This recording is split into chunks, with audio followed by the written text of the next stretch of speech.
Hey, good afternoon to you. It is now 4:07 on Newstalk 105.9 WMAL, where we're making sense of the news. Coming up this hour from the American Enterprise Institute, Mathew Continetti is here, founding editor of the Washington Free Beacon. We'll talk to him about the Trump campaign and how President Trump can get back to the White House and defeat Kamala Harris. And David Strom will be here at 5 o'clock from Hot Air. A lot to discuss with him, including a big success in the war on censorship, the war against censorship. Today, I want to talk to David about that and the role Elon Musk is playing in that fight. You can join us at 888-630-9625, 888-630-WMAL. Yesterday, I shared some audio with you, brand new audio from police body cameras captured on July 13th in Butler, Pennsylvania, right in the wake of the assassination attempt on President Trump. Let's go through some of this audio now before we get to our guest here who's going to comment on all of this. Here is some police body camera footage, audio of a cop pointing out that he had warned Secret Service that they needed to have eyes on that roof of the AGR building. Hey, someone on me. Nothing further. I need manpower. Someone on me. Hey, please stop. Please stop. A lady's been shot in the stairs, the far stairs. You need to lift you up? Hold on. Give me the armor. I need a ladder. Start towards the farm shop. I fucking told them they need to post the guys over here. I told them that the Secret Service. I told them that Tuesday. I told them to post guys over here. I have no contact with the inside. What? I thought you guys were. No. We're inside. Alpha 1, Bravo 1. Vicky.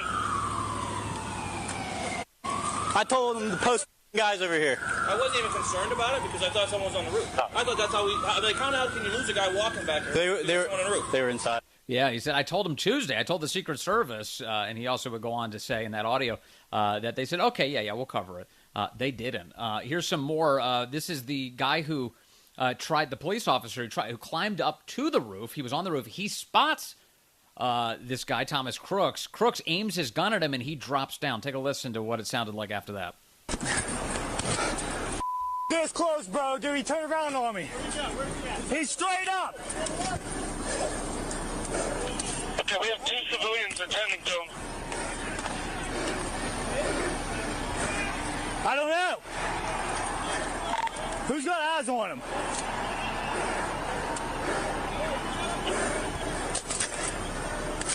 Back up.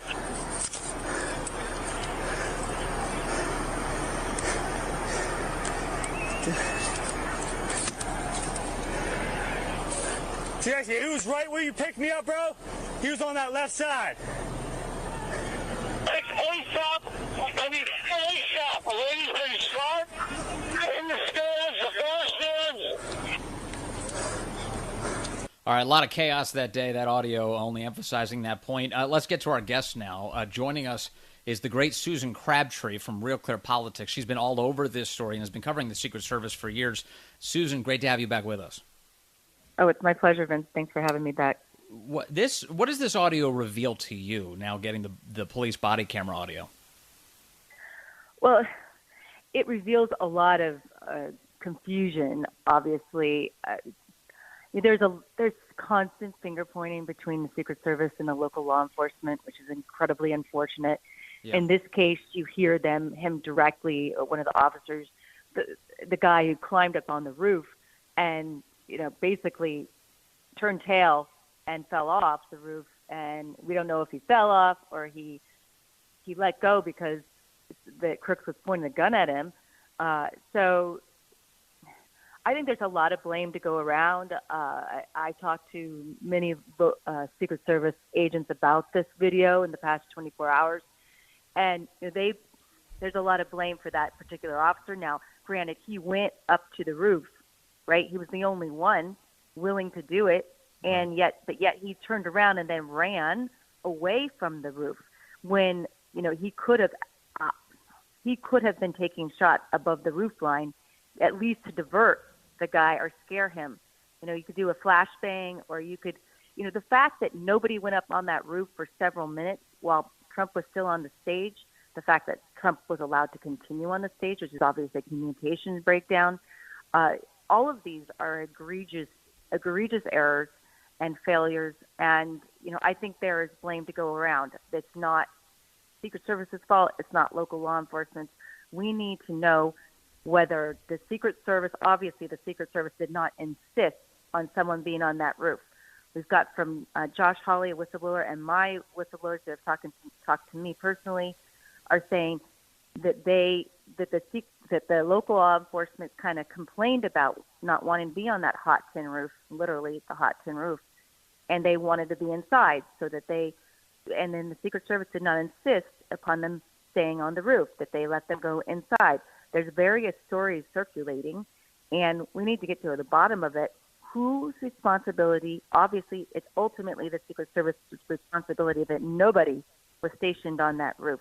Yes. And that has to do with the inexperienced site agent who wrote up the plan and either allowed the police officers to go inside or never stationed anybody on the roof to begin with. I want to get into more about the inexperienced site agent in a moment, but one of the things that we've learned in recent weeks, and and really a point of emphasis on this was made by the now acting director of the Secret Service, Ronald Rowe.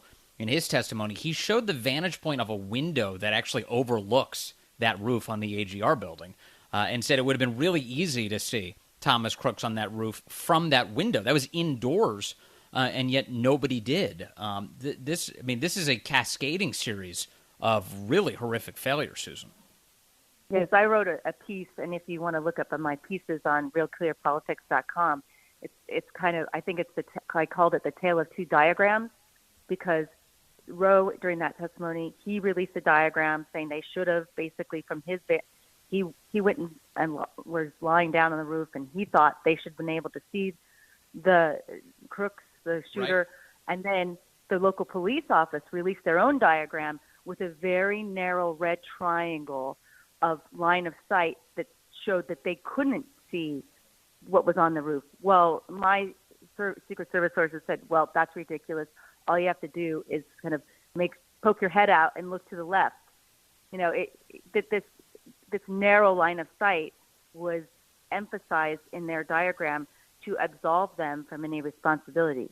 Ultimately, it's the Secret Service's responsibility for not insisting that that anyone be stationed on the roof. For sure. And I may have discussed this with you before, but one of the things I'm struck by from the events of July 13th are that, the Trump supporters who spotted Thomas Crooks on the roof, they too were outside of the security perimeter.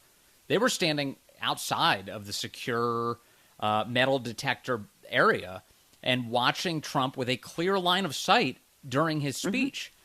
So this whole area consisted of clear lines of sight and no meaningful security to make sure there wasn't a threat to Trump. That's absolutely true. And I asked, I've tried to drill down on that, and there is a fence, if you look at the diagrams, between the official perimeter and this outside perimeter, which is the American Glass Research Building was included on that, where Crooks fired off his shots.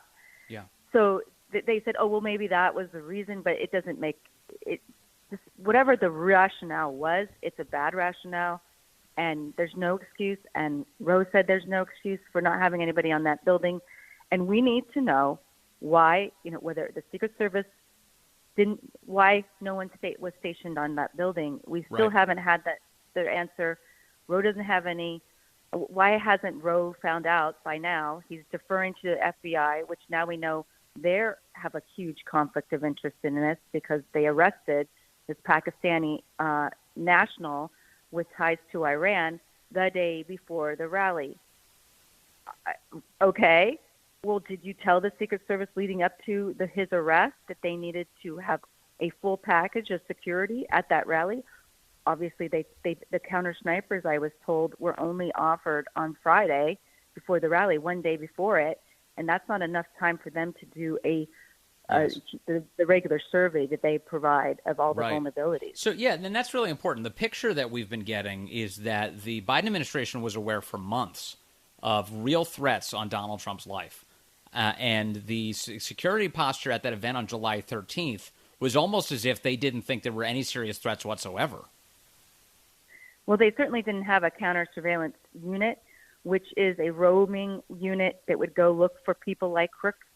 And if anyone, hopefully they would go outside their normal perimeter, but they would be roaming the whole event. And if they saw somebody with a rangefinder, according to a whistleblower who spoke to Josh Hawley, they would have gone and interviewed that person and taken him on out of there.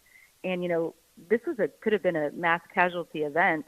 Yes. With what we know now about what was in his car and the detonator of explosives in his car.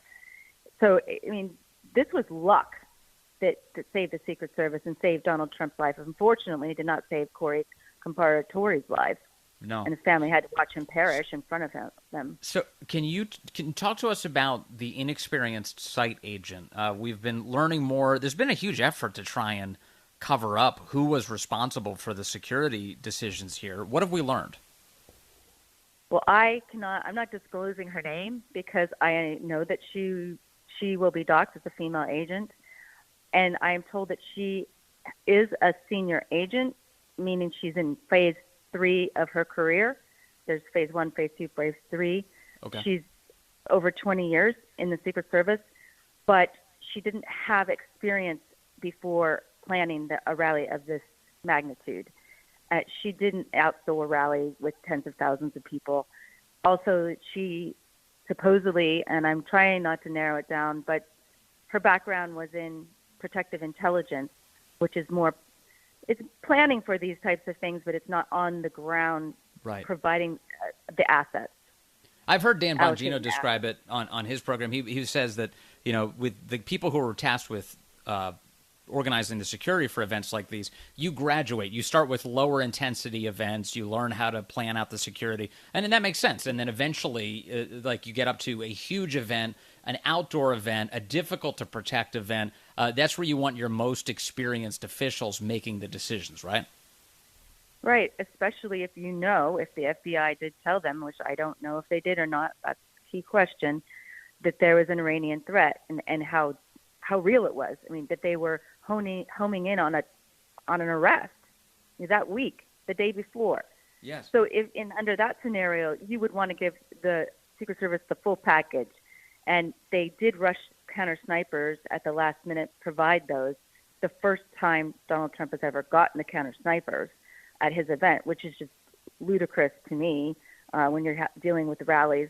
That's because he was that old, problem. He's a former president instead of a sitting president. Well, come on. Donald Trump breaks that mold.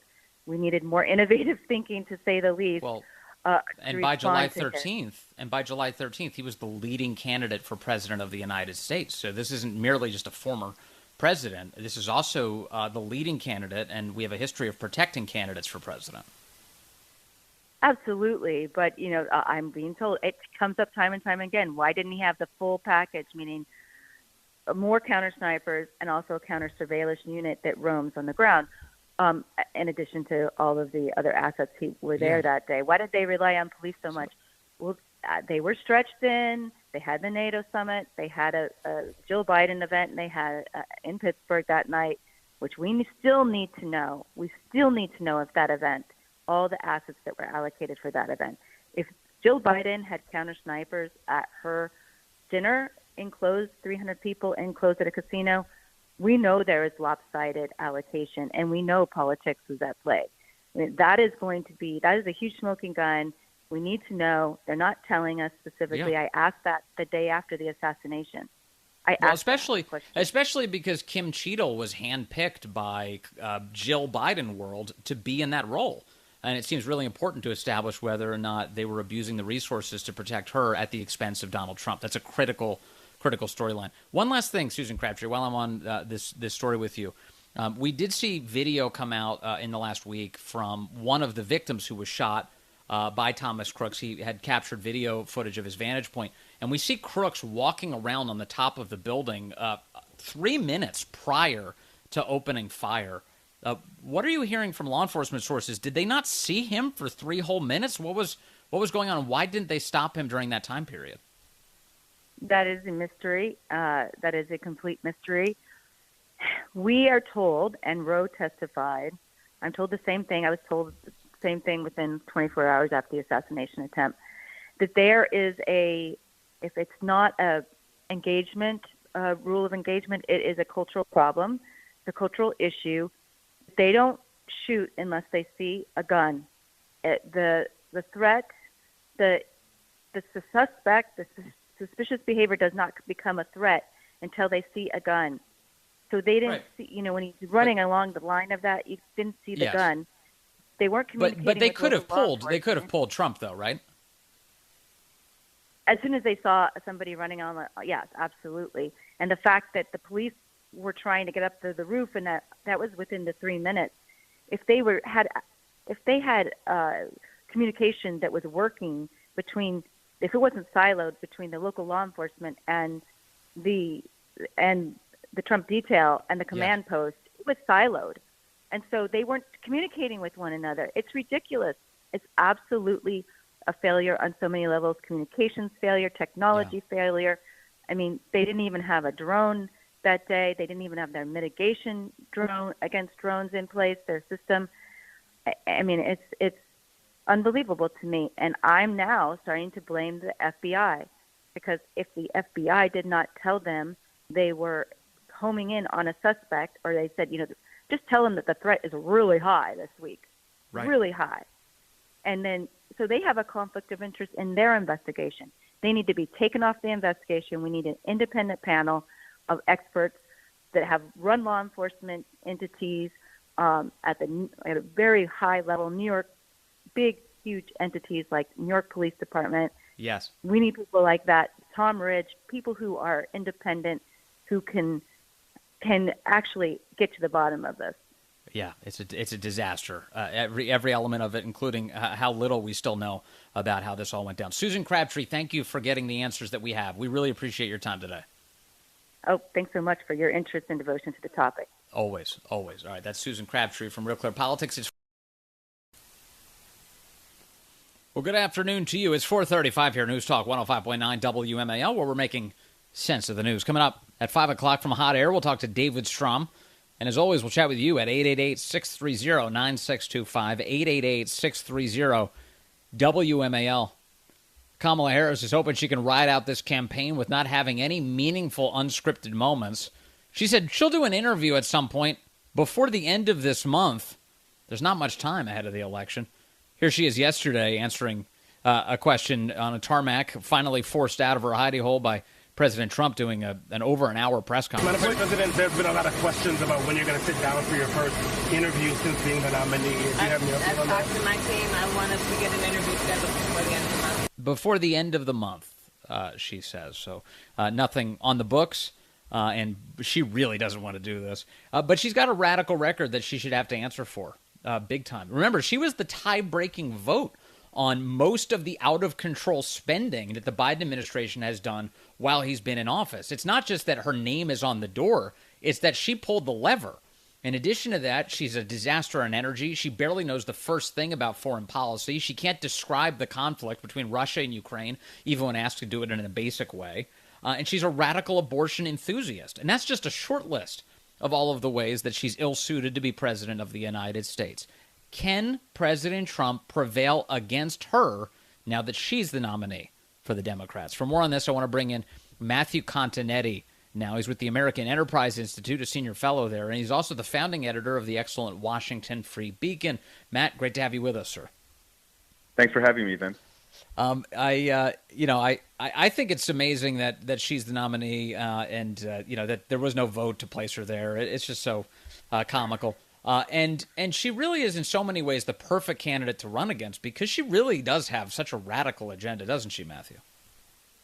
Well, it's incredible. Her first ads are emphasizing her time as a prosecutor and her time in the Senate and some of her role in vice president. But the fact is, the ads don't mention her 2020 presidential campaign, Vince, and that's the gold mine for opposition research for the Trump campaign, because it was in her 2020 campaign, which didn't even make it to 2020. She dropped out 2 months before the Iowa caucus, where Harris embraced decriminalizing border crossings, where she pledged to ban fracking, where she said she wanted to explore reparations for slavery, where she wanted to abolish private medical insurance, and where she said she wanted to embrace the Green New Deal. All those positions she has to answer for, and having her aides background to the media that she no longer believes in any of them, well, that's just not going to cut it in a presidential campaign. No, and she also supported gun confiscation. They call it mandatory buybacks, but that's gun confiscation. Right. And these are, as you point out, deeply radical ideas. Now, what are the chances she ever gets a real question about any of this, though? Well, from the press, the chances are pretty slim. So that's why it's up to President Trump and Vice President nominee J.D. Vance to point this radical record out to the public, to use every opportunity to remind voters that Kamala Harris is a far-left California Democrat. She is not a moderate. She has had ample time in her 2 weeks as the presumptive Democratic nominee to convey a move to the center. She has not done so. I mean, think about her main decision since she became the presumptive nominee. The first thing she did was skip Benjamin Netanyahu's speech to the joint session of the United States Congress. Then she met privately with Netanyahu, and before talking to the cameras by herself and spending a lot of time criticizing Netanyahu in Israel, she then, the next day, Vince, embraced Joe Biden's radical Supreme Court reconstruction scheme. And then in the following week, she decided not to go with the pro-Israel and Jewish governor of Pennsylvania, Josh Shapiro, for her vice presidential selection, but rather the far-left governor of Minnesota, Tim Walz, whose own record is just as far-left as Kamala's. So every move she's made, forget about what words she's been saying that have been scripted for her on the stump. Every move she has made reinforces her record as a far-left California Democrat. We knew coming into in this election that the left, Biden and now Harris, is soft among their own base, and that's a big concern for them. But I don't know that I anticipated that they would decide that this was only going to be a base turnout election. Yes, there are some efforts to try and spin Tim Walz as, quote, folksy and having, and being like middle America. But in reality, as you point out, Mathew Continetti, he's not at all. It strikes me that her decisions so far have been literally, how can I inflame the base to get them to show up to vote for me? Well, that's right. It was a big problem that the Democrats had a huge enthusiasm deficit for much of 2024. And key parts of the Democratic coalition, whether it was African-American voters, young voters, or Hispanic voters, were moving away from Joe Biden. And so Harris's first political move has to be to get that coalition back together again. And we're seeing she's able to do some of it. The Democrats seem to be much more enthusiastic about her as the nominee, at least for now. And many black voters, it seems, are returning to the Democratic Party again, at least for now. The question is, can she maintain this momentum through the election? The press will help her. And that's why it's so important that Donald Trump and J.D. Vance make it an issue, force her to answer tough questions as quickly as possible.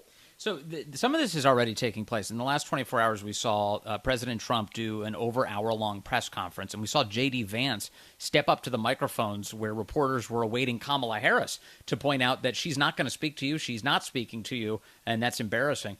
Do you like this strategy, which is basically demonstrate that it's the Trump campaign that's willing to answer questions and that Kamala Harris isn't doing it, and pointing out that the press is failing unless they're demanding she do that?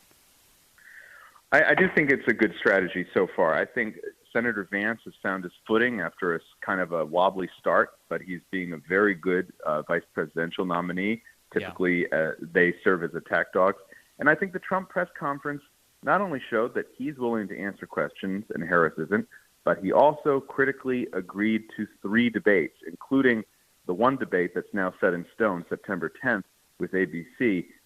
It's going to be in the debate where Trump will have his best opportunity to reveal Kamala Harris for the far-left California Democrat that she is. That will be the moment, I think, where this election will be decided. Yeah, additionally, I I know that you care tremendously about policy, and I do too. I think policy is so critically important. But one thing that I thought that the Kamala campaign successfully tapped into is that there are some number of voters who really do kind of ride on the vibes of an election and what they think of the candidates. And Tim Walz was responsible, now the running mate, for coming up with this J.D. Vance's weird line of attack. Now, on the right, we mocked it because it's like, who could be weirder than the guys who are putting tampons in boys' rooms and saying that you can reinvent your gender at will? I mean, you guys are freaks, to be honest. But that said, there are voters who find that compelling, who say, wow, that's interesting. Yeah, he's weird. Meanwhile, I do feel like it is Trump's responsibility to really emphasize that Kamala Harris is a phony, that she's an opportunistic phony who barely knows who she is. Don't you think that that's going to play some role in his ability to defeat her this year? I think so. It always does. Being able to define the other candidate is usually the key to success. But look, something like the weird attack line, that worked for a few news cycles for sure, but I think it really is in a line that appeals to the base rather than to swing voters, the few voters who will actually decide the election if both bases are mobilized. And that's where I think it's important for Trump and Vance to emphasize issues, not necessarily get into policy detail, but to talk about the economy, talk about the inflation that, as you pointed out, Harris is responsible for. Talk about the border, that Harris was the czar, no matter how much she and the media would like to hide it.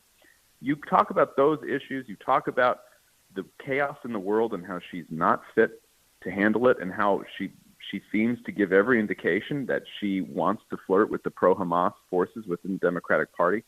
You emphasize those things, and I think a lot of voters will say, well, she will just be a continuation of the last 3.5 years. The biggest danger for the Trump campaign right now, Vince, is that Kamala Harris seems fresh and she seems new. And American voters typically like the fresh new thing. But in fact, she is the incumbent vice president, and the Trump and Vance ticket needs to remind voters that she is behind all the things they've disliked about the Biden presidency today. And you've made this point a couple times, but I want to emphasize it. The reason that she can even present herself as like fresh or new is because she has a willing and compliant media who are willing to advance that lie. So the press, which turned against Biden in unison, decided we got to do everything we can to get him out, and they started accentuating his every syllable to say, look, this guy's not fit for office. We need to remove him. The second Kamala takes his place as the nominee, they're once again pretty obedient and willing to gloss over all of her various sins in the interest of beating Trump. I don't know that I've ever seen it become more brazen and transparent as it is right now, Matt.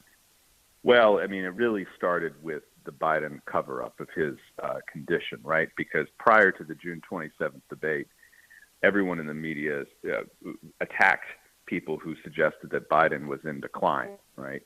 Then the debate happened, and it became an issue of, well, maybe Joe isn't up to finishing the job here. Yeah.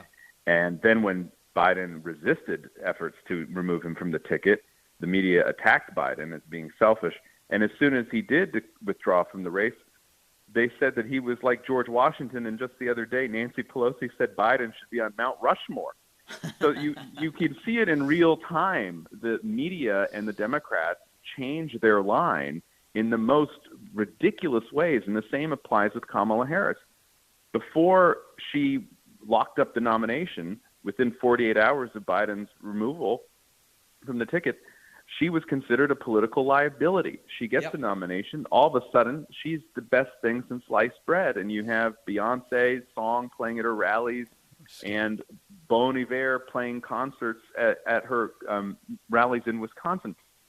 So it's important for the Republican ticket, though, I think, to try to ignore that and to try to remind voters that they're not happy with the situation that Biden and Harris created. Yeah. And by the way, also maybe remind the press that they should look into stories that complicate their understanding of Harris and Walz, and whether that's looking into the actual details of his military record and how that compares or contrasts with how he has presented them over time, whether it is looking into the life of the second gentleman and now his admitted affair during his first marriage.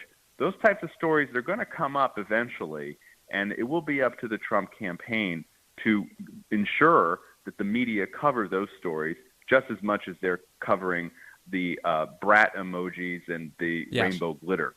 Yeah, and I should point out that not everyone in the media is reflexively covering up for the Kamala Harris campaign. The Washington Post even has a piece today on how Tim Walz definitely knew that his unit was about to deploy to Iraq when he decided to retire at that very moment. There is some journalism being done, but for the most part, there's a real effort to try and stop Trump all the way from the media to the Kamala campaign working in unison in many ways. What do you think of this Democrat convention that's coming up? Will that, sometimes we often think about conventions as giving a bump to the candidate who becomes the nominee there. Weirdly, bizarrely, this year, Kamala is already the nominee because Democrats held a secret virtual vote, and now this will just be a big, they'll be shooting blanks essentially at the convention because there'll just be a whole fake in-person event in Chicago. But meanwhile, outside, the pro-Hamas constituency intends to be very loud and present. What do you think this Democrat convention is going to do to the race, if anything? Well, I think it has the potential to be a big problem for the Democrats.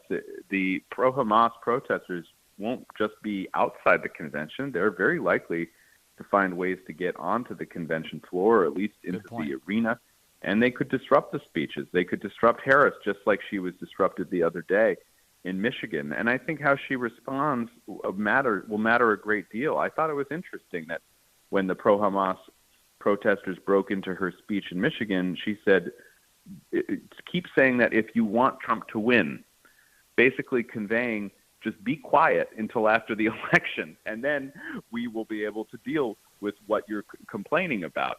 That's disturbing to me as someone who's very pro-Israel. And I think voters might have a similar response if they see a similar situation play out on the convention. Any sign of chaos, anything like that would hurt the Democrats. But I will say, Vince, I think they're going to do everything they can to make the convention seem like four of these rallies that we've been watching Harris and Walz participate on the stump, where they're just love fests and everybody's happy and everything's perfect in this country, when we know the reality is the opposite. Yeah, we'll see. Who knows? You never underestimate their ability to overplay their hand, though. By the end of this, it could look like the opening ceremonies to the Olympics, and people are going to be like, "What the hell am I watching? This is a freak show." Right. Mathew Continetti over at AEI now, sir. Thank you very much. Good to talk to you today.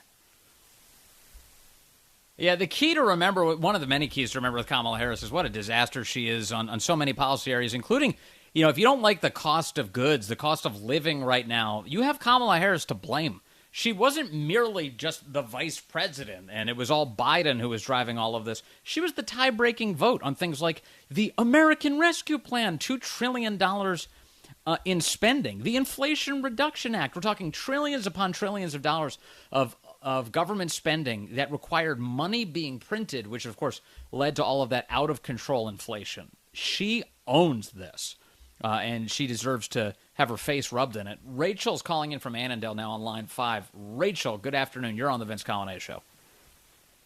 Hi. Thanks for taking the call. Yes, ma'am. I've loved you since forever with you and Mary in the morning, and nothing against Mary, but I was always like, Vince, talk more, please. Oh, that's so sweet of you. Thank you very much. And I've talked to, as I always do, I text with Mary a lot, and she's doing great, in case anybody was wondering. Oh, good, She's a great woman. I think one time, not too long ago, she filled in for, why can't I think of it? He's before you. Dan Bongino. Exactly. Yes, indeed. Anyway, I don't know.